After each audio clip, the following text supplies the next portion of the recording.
নমস্কার। কবি কাজী নজরুল ইসলামের জন্মদিনে আমার নিবেদন কবি প্রভাতী কবিতাটি। ভোর হলো দোর খোল, খুকুমনি ওঠো রে, ওই ডাকে জুঁই শাকে খুকি ছোট রে, খুকুমনি ওঠো রে। রবি মামা দেয় হামা, গায়ে রাঙা জামা, ওই দারোয়ান গায়ে গান শোনো ওই রামা ওই।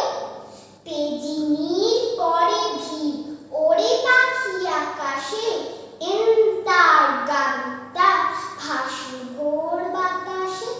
চুলবুল বুলবুল শীষ দেয় পুষ্পে, এইবার খুকুমনি উঠবে। খুলিহার তুলি পাল, ওই তরি চলল, এইবার চোখ খুলল। আর সে নয় সে ওঠে রোজ সকালে,